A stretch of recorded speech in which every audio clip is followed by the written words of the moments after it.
Le 22 mai 2026, le président Diomaye Faye signe un décret. Et par ce décret, il met fin aux fonctions de son premier ministre Ousmane Sonko. Toute la presse en parle. Les analystes tombent dans le même sens. C'est la rupture. La guerre est ouverte. La trahison est consommée d'après certains. Sauf que les amis, il y a deux faits dans cette affaire que moi, personnellement, je n'arrive pas à coller à ce récit.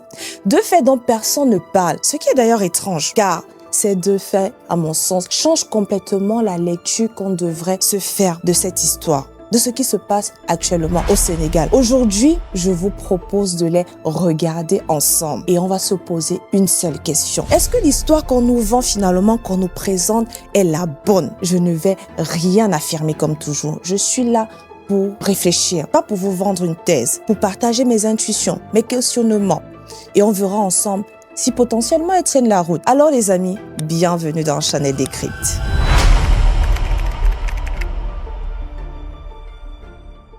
Ok les amis, avant de commencer à creuser, je souhaite qu'on parte sur le même niveau d'information. Parce que vous savez, pour questionner une histoire, il faut d'abord la comprendre. Donc, on va prendre quelques minutes pour poser l'historique. Et on va le faire sérieusement, sans caricaturer, sans préjugés. L'histoire de Diomaye Faye et Ousmane Sonko commence dans une cellule de prison. Mars 2024, le pays est au bord de l'embrasement. Macky Sall vient de tenter de reporter l'élection présidentielle. Le Conseil constitutionnel a recadré. Les manifestations grondent. Et dans une prison sénégalaise, deux hommes attendent. Le premier, c'est Ousmane Sonko, leader du PASTEF depuis 2014. Ancien inspecteur des impôts devenu la figure politique la plus populaire du Sénégal. À force de dénoncer ce qu'il appelle le pillage du pays par les élites. Sauf qu'il vient d'être condamné pour diffamation, qu'il a perdu ses droits civiques et qu'il ne pourra pas se présenter à la présidentielle. La deuxième, c'est Diomaye Faye.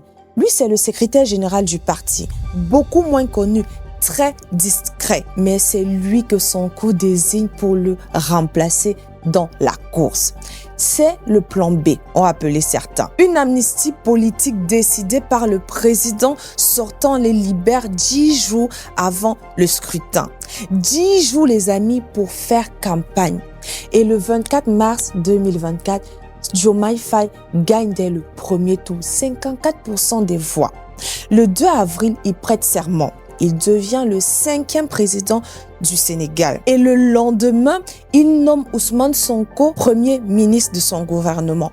Vous voyez la configuration, c'est sans équivalent dans une démocratie. Le vrai leader politique, celui qui aurait dû être président, devient premier ministre. Et le candidat de substitution devient chef de l'État. Pendant les premiers mois, ça tient. Le duo Faye-Sonko, c'est l'image d'une promesse de rupture. Le PASTEF rafle les législatives de novembre 2024 avec une majorité écrasante. Le pays est derrière eux. Et puis, progressivement, des fissures commencent à se faire voir. D'abord, la question économique. Le Sénégal hérite d'une dette colossale. Nous en avons parlé dans cette chaîne. La vidéo est encore disponible. Selon le FMI, c'est le deuxième pays le plus endetté de l'Afrique subsaharienne. Et là, deux lignes s'opposent au sommet de l'État. Sonko, lui, prône une ligne dure. Renégocier durement avec le FMI, refuser certaines conditions, assumer une posture souverainiste. Faye, lui, est plutôt prudent, plus dans le compromis, plus dans la négociation discrète. Ensuite, c'est là que cela devient intéressant. On voit apparaître à partir de fin 2024 un mouvement qui s'appelle Diomaye Président. Vous l'avez sûrement vu passer. Pas PASTEF, pas le duo, Diomaye Président. Un mouvement qui structure une base politique propre au président, en parallèle de la base historique de Sonko. Pour qui sait lire la politique sénégalaise, c'est un signal fort, les amis. Faye se construit un appareil personnel. Et ça, c'est rarement le signe d'une alliance qui va durer. Puis, les amis, viennent les fuites. Des tensions au bureau politique, des désaccords sur les nominations, des rapports de force sur les arbitrages économiques. Rien d'officiel, bien sûr, mais une pluie de petits cailloux dans la chaussure. Enfin, fin avril 2026, le Parlement dominé par le PASTEF adopte une réforme du code électoral. Une réforme qui, selon ses détracteurs, ouvre la voie à une candidature de Sonko à la présidentielle de 2029. Donc, voilà ce qu'on nous présente.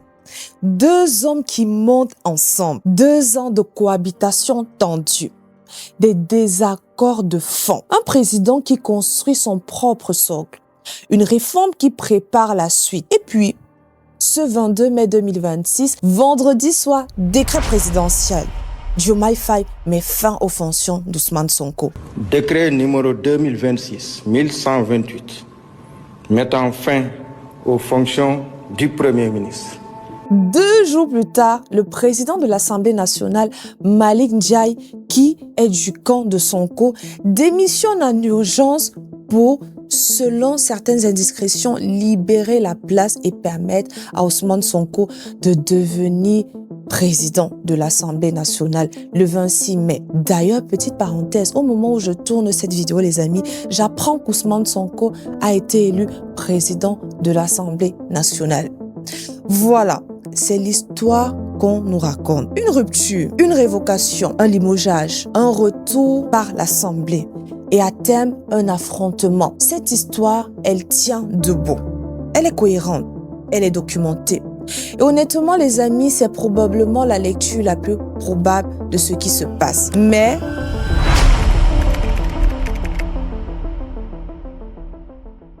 les amis, il y a des choses dans cette affaire qui ne collent pas. Et la première, je vais vous la raconter maintenant. On est en 2024. Le président Diomaye Faye vient d'être élu. Il s'apprête à accueillir un enfant. Son épouse met au monde une merveilleuse petite fille. Le couple choisit un prénom. Pas des moindres, les amis. Ils donnent à leur fille le prénom de la mère d'Ousmane Sonko. Je veux qu'on s'arrête sur ce détail un moment, parce que je crois qu'on est passé à côté de ce geste. Réfléchissons ensemble, les amis. Vraiment, réfléchissons. Quand on est président de la République, on est au sommet de l'État. On n'a personne au-dessus de soi. On n'a pas besoin de flatter son premier ministre. On n'a pas besoin de lui faire des cadeaux symboliques. On est institutionnellement le supérieur hiérarchique de tout le monde dans le pays. Donner à sa fille le prénom de la mère d'un autre homme, ce n'est pas un cadeau diplomatique. Vraiment. Ce n'est pas une politesse de circonstance. C'est un acte qui inscrit symboliquement votre enfant dans la lignée affective de cet autre homme. Honnêtement, posez-vous la question, vous-même. À quel moment dans votre propre vie vous donneriez à votre enfant le prénom de la mère de quelqu'un avec qui vous êtes en froid, avec qui vous préparez une rupture politique majeure, avec qui vous allez bientôt vous écharper publiquement? En tout cas, c'est ce qu'on nous a vendu. Personne ne fait ça. Ce geste-là, on le fait pour quelqu'un qu'on considère comme un frère. Pas comme un allié de circonstance, mais comme un frère, je le redis. Bon, je sais que vous allez me dire, mais Chanel, ce geste, il date de 2024. Et à ce moment-là, ils étaient encore proches. Ça ne prouve pas qu'ils le soient aujourd'hui. Et vous avez probablement raison. C'est juste, ce fait en lui-même ne prouve pas que les deux hommes soient encore proches en mai 2026. Les relations humaines se dégradent. Les alliances politiques se dénouent. 2 ans, c'est long en politique, comme dans la vie courante. Donc, gardons cet argument au frais. Toutefois, ce que ce fait prouve, c'est qu'il y a eu à un moment un lien d'une intensité particulière entre le président Diomaye Faye et Sonko. Un lien qui dépasse l'alliance politique, un lien quasi familial. Mais gardez ce fait en tête, je le redis, parce que si Faye a posé ce geste en 2024, il a créé un attachement symbolique qui ne s'efface pas comme ça. Et on va y revenir. Pour l'instant, passons au deuxième fait, les amis.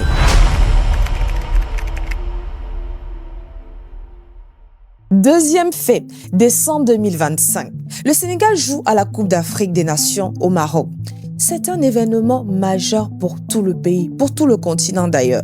Le football, vous le savez, au Sénégal comme ailleurs, ce n'est pas un sport, c'est une religion en Afrique. Pendant l'un des matchs, du Sénégal, une vidéo privée se retrouve sur les réseaux sociaux. On voit le président Diomaye Faye et Ousmane Sonko ensemble à la maison, dans un cercle familial, regardant le match, sautant de joie, célébrant ensemble la victoire du Sénégal.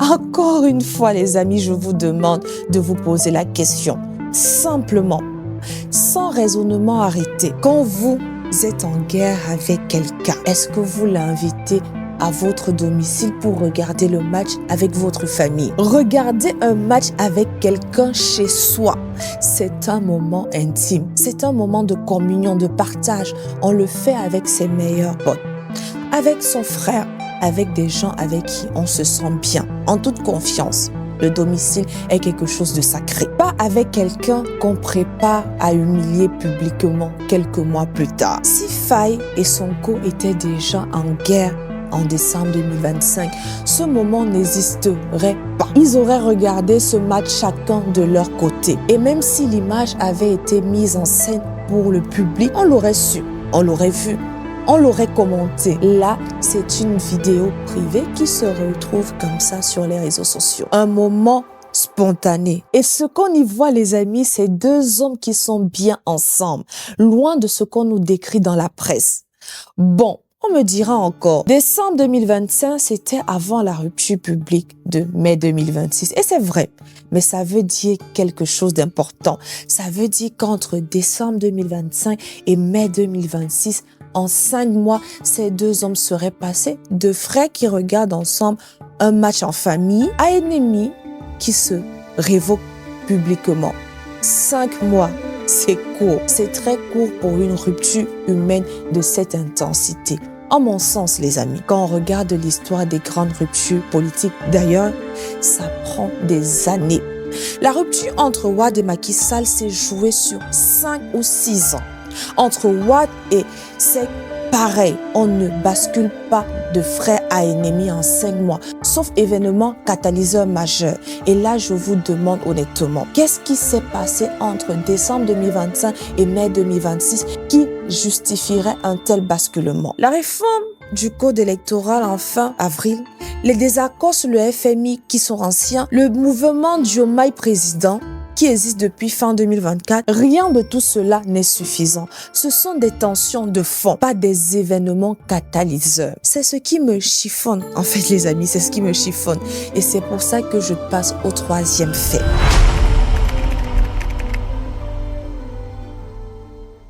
Troisième fait, et celui-là, contrairement aux deux premiers, il est au présent. Il est en train de se dérouler pendant qu'on parle. Depuis le décret qui révoque Ousmane Sonko, c'est le silence total dans les deux camps. Sonko n'a pas pris la parole publiquement pour dénoncer son limogeage. Pas de discours enflammé, pas de communiqué incendiaire, pas de mobilisation de la base. Vous connaissez pourtant son tempérament. Faye n'a pas justifié son geste devant la nation. Pas d'allocution télévisée, pas d'explication sur son choix, pas de communication politique de fond, aucune attaque mutuelle, aucune fuite ciblée, aucune campagne de presse organisée par l'un contre l'autre. Pour mesurer à quel point ce silence, les amis, est anormal, il faut comparer avec ce qui s'est passé avant. Quand Wade et Seck se sont brouillés en 2004. Guerre médiatique frontale, fuite, accusation de trahison publique, procès, plusieurs années de bras de fer. Quand Wade et Macky Sall se séparent, pareil, une rupture qui se joue en public avec une violence symbolique constante. Quand Macky Sall et Seck se brouillent à leur tour, encore le même schéma. Attaque contre attaque, fuite organisée, presse mobilisée. Au Sénégal, quand un président se brouille avec son second, ça se voit, ça s'entend, ça se ressent. C'est dans la culture politique d'une certaine manière. Là, depuis ce décret, rien. Pourquoi ce silence? Soit parce qu'ils sont en train de préparer quelque chose ensemble et que le silence est coordonné, soit parce qu'ils sont d'accord sur quelque chose qu'on ne sait pas encore, soit parce qu'ils ont décidé mutuellement de ne pas se faire la guerre publiquement. Aucune de ces hypothèses ne ressemble à une rupture brutale comme on nous raconte dans la presse et partout. Et c'est là que les choses deviennent vraiment intéressantes. Parce que pour comprendre ce silence, on ne peut pas se contenter d'une analyse politique. Il faut aussi regarder la culture dans laquelle ce silence s'inscrit, les amis.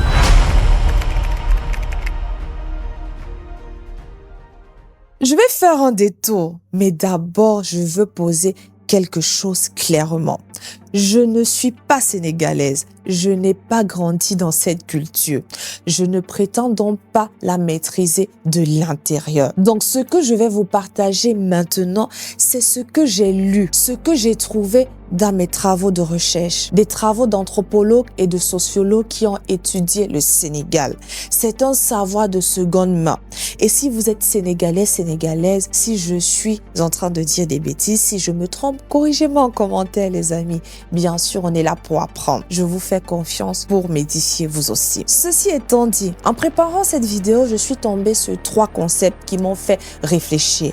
3 concepts qui éclairent peut-être ce qu'on observe dans cette affaire. Le premier, c'est le ngor. Selon les chercheurs qui ont travaillé sur la culture Wolof, le ngor désigne quelque chose comme la parole donnée, la fidélité à un engagement subtil qu'une simple loyauté. Le ngor t'oblige à respecter ta parole, mais il t'oblige aussi à agir avec honneur, rectitude. Si tu t'es engagé avec quelqu'un et que cette personne s'écarte de ce que tu juges juste, le ngor peut justifier que tu prennes tes distances. Donc, ce n'est pas un mode d'emploi simple. Ce n'est pas une loyauté aveugle. Pourquoi cela compte pour notre sujet? Parce que le ngor peut soutenir 2 lectures opposées de ce qui se passe actuellement. Soit Faye respecte le ngor d'origine, l'alliance fondatrice avec Sonko, et la révocation est en réalité un geste qui protège Sonko. On va revenir là-dessus. Soit Faye estime que Sonko s'est écarté du projet commun et le ngor lui-même justifie qu'il prenne ses distances pour préserver ce qu'il juge essentiel. Le même concept, 2 scénarios opposés. C'est important. Ça veut dire qu'on ne peut pas utiliser le ngor pour trancher. On peut l'utiliser pour comprendre ce qui se passe, ce qui se joue actuellement, encadré par des règles culturelles qui ne sont pas seulement politiques. Le deuxième concept que je souhaite partager avec vous et qui pourrait nous donner un faisceau d'indices, c'est ce qu'on appelle le sutura ou sutura. J'espère que je le prononce bien. Les Sénégalais, corrigez-moi en commentaire. Le sutura, c'est la discrétion, le secret. L'idée que les affaires importantes ne se traitent pas en public. Dans la culture sénégalaise, exposer ces divisions sur la place publique est considéré comme un manque de tenue. Les vraies discussions se passent en cercle restreint, hors caméra, entre initié. Vous voyez où je veux en venir. Le silence des 2 camps depuis le 22 mai, jour du décret, on pourrait être tenté de le lire comme un signe d'entente cachée. Mais le sutura, c'est plus subtil que ça en réalité, parce que le sutura nous dit que ce silence peut aussi cacher un conflit profond. La discrétion publique ne nous dit rien de définitif sur ce qui se passe en privé. Elle nous dit juste que ce qui se passe en privé reste en privé, qu'on soit en train de comploter ensemble ou de se déchirer. Donc, il faut être prudent avec mon argument du silence. Le silence est un fait observable, mais il n'oriente pas automatiquement vers une lecture précise. Le troisième concept, le tour ou le tourando. Selon les sources, le tour, c'est l'idée qu'en donnant à un enfant le prénom d'une figure significative, on inscrit cet enfant dans une parenté symbolique avec cette figure, celui ou celle dont il porte le prénom. C'est ce que les anthropologues appellent une parenté rituelle. Un lien qui se crée à la naissance et qui ne s'efface pas, même quand les relations politiques se dégradent. Et là, ça change tout. Quand Faye donne à sa fille le prénom de la mère de Sonko, il ne fait pas un geste diplomatique ordinaire. Si on prend au sérieux ce que disent les chercheurs sur le tour, il crée un lien rituel qui le lie à Sonko d'une manière qui dépasse la politique. Un lien qui tient même aujourd'hui, même en pleine rupture publique. Attention! Ça ne prouve pas que la rupture est fausse. Non. Faye et Sonko peuvent très bien être en désaccord politique tout en conservant ce lien rituel. Mais ça nous dit quelque chose d'important. Ça nous dit que la rupture, si elle est réelle, se joue dans un cadre culturel où la trahison nette est très coûteuse symboliquement. Personne dans ce cadre ne peut traiter l'autre comme un ennemi ordinaire. Voilà les 3 concepts que je voulais partager avec vous. 3 grilles qui ne tranchent pas, mais qui ajoutent des couches à notre lecture, à notre réflexion. Si vous êtes sénégalais ou si vous connaissez bien le pays, dites-moi en commentaire si cela vous parle, puisqu'ici, on veut grandir ensemble. Je vous fais confiance pour me corriger sur ces points culturels. Alors les amis, maintenant qu'on a posé les 3 faits et les 3 concepts qui les éclairent, il est temps de vous proposer une autre hypothèse, une autre lecture de cette situation.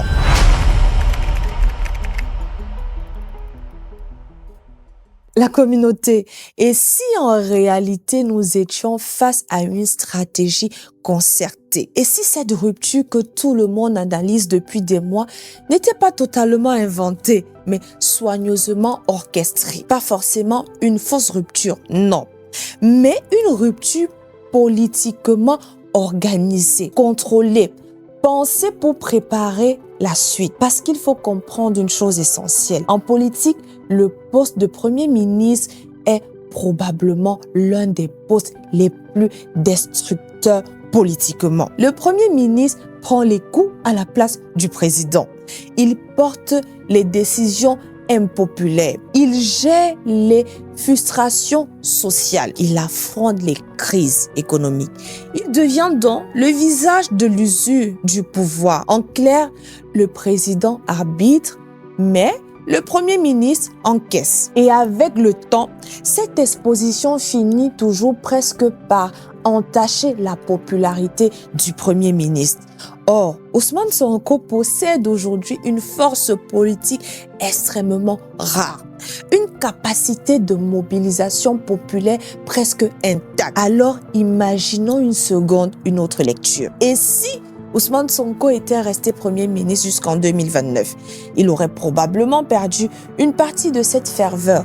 Pourquoi? Parce qu'il aurait dû gérer les compromis économiques, la dette, les arbitrages budgétaires, les frustrations sociales, les lenteurs administratives et toutes les contradictions du pouvoir réel. Autrement dit, il serait arrivé à la présidentielle usé par la gestion quotidienne de l'État. Mais s'il quitte la primature, ou du moins s'il est limogé maintenant, tout change. Et c'est là que l'hypothèse devient intéressante. Parce qu'au moment où je tourne cette vidéo, les amis, Ousmane Sonko est élu président de l'Assemblée nationale. Et politiquement, ce n'est pas du tout la même exposition, on est d'accord.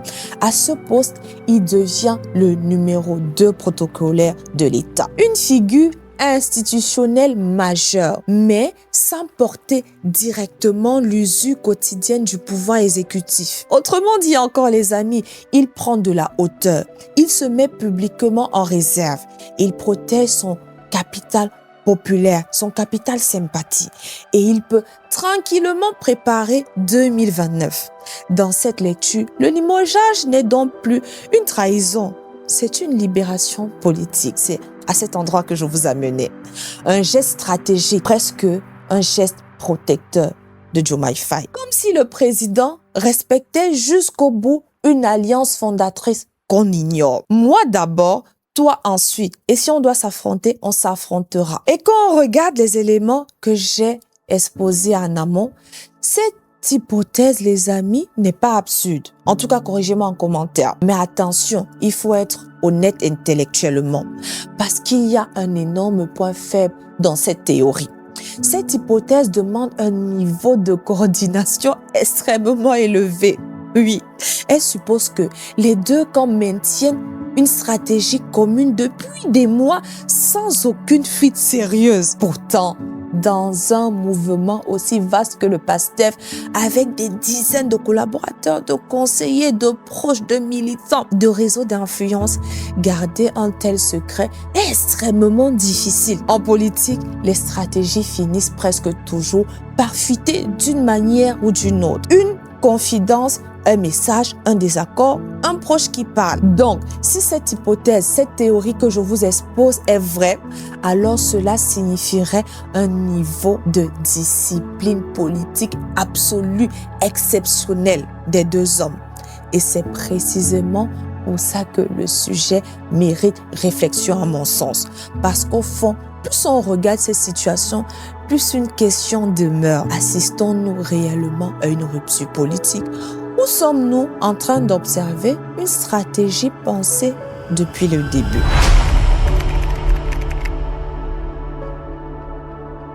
Les amis, je veux finir sur quelque chose qui me tient profondément à cœur. Vous le savez, le travail intellectuel, ce n'est pas de prendre parti. Ce n'est pas de défendre une thèse comme un avocat défend son client. Ce n'est pas de chercher à avoir raison. Le travail intellectuel consiste à envisager toutes les possibilités. C'est de réfléchir plus loin que ce qu'on nous présente. C'est d'oser la question quand tout le monde affirme. C'est ce que j'ai essayé de faire tout le long de cette vidéo. Je n'affirme rien, je réfléchis à voix haute. Je me questionne, je vous partage mes interrogations pour qu'on réfléchisse ensemble. Vous pouvez être d'accord, vous pouvez même avoir une autre lecture, une autre hypothèse de la situation. Ce qui m'intéresse, c'est qu'on regarde les faits avec lucidité, qu'on garde l'esprit ouvert pendant que l'histoire s'écrit. Et là, j'ai besoin de vous. Dites-moi en commentaire quelle est la lecture qui vous semble la plus probable.